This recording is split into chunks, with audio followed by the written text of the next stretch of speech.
What's up, guys? I'm back with another movie review. Today I'm talking about one from Scream Factory. This is their collector's edition release of Misery. If you haven't seen the movie, it's about a famous author played by James Caan who is working on a new book, and on his way back into the city, because he goes into this like rural area to write as part of his writing ritual.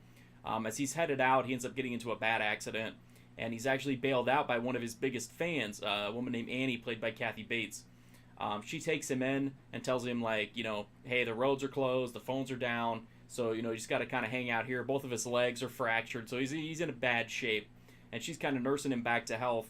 But slowly over time, this, kindly caretaker facade starts to kind of give way a little bit, and Paul starts to wonder, is this lady crazy? Is she just delusional? Is she just dumb? What's the deal with this lady? And the movie from there just kind of looks at what happens as these two continue to interact with each other, and the tension mounts, and what happens.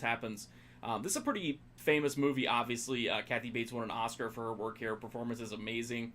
The movie is best known for the scene where I guess you call it the hobbling scene, where she puts the wood block between James Caan's legs, smashes his legs with a hammer. Blood-wise, this movie doesn't have a lot of blood. Even that scene, by modern standards, isn't that crazy. It's obviously very cringe-inducing. But half of it is off-screen, but the half they do show is pretty gross.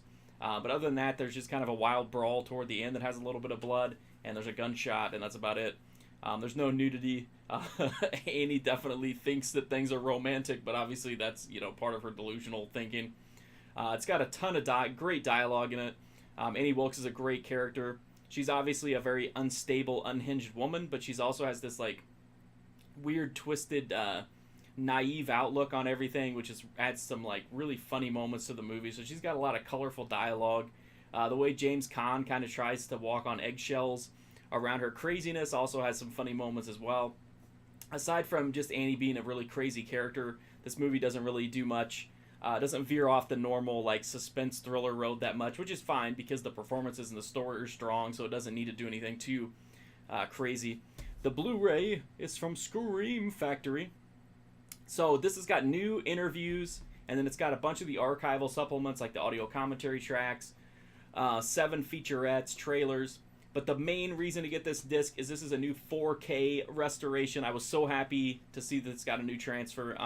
It looks really, really good. I will say that some of the scenes toward the end look very soft, but they've looked soft on every format. They've always looked softer than the rest of the movie. That's my only complaint here. Detail is really strong. You can see individual threads on fabric. You can see all the little bitty tiny wrinkles on James Caan. So yeah, it's a really good looking transfer. Maybe not an eye-popping, dazzling transfer, but for this movie, it looks really, really good, and I can't imagine anybody's going to be disappointed. Or anybody that would feel like an upgrade isn't warranted in this case. It's a really strong presentation, and this is definitely now by far the definitive version of Misery to own on home video. So if you're interested in Misery at all, I highly recommend the movie, and then obviously if you're a fan of the movie, this is the version that you're going to want to get. If you want to read more about Misery, you can read a full write-up on my website, markfusion.com. I also just reviewed a kind of similar movie lately from Warner Archive called Dolores Claiborne. You can check that out on the site, as well as tons of other horror, cult, exploitation, other kind of genre films, Lifetime movies, video games, all kinds of stuff. I'm also on Instagram, Twitter, and Twitch at MarkFusion. You can follow me there. I'm also on Patreon at MarkFusion if you want to get exclusive content. But the best way you can help me out is just to hit that sub button. Free and easy. Definitely helps me, build content on the site and be able to move forward and grow. So I would greatly appreciate that if you do like the videos. If you don't like the videos, that's okay too. You don't have to sub. But anyway, thank you so much for watching this video. Even if you hated it, I greatly appreciate it, and hopefully I'll see you soon.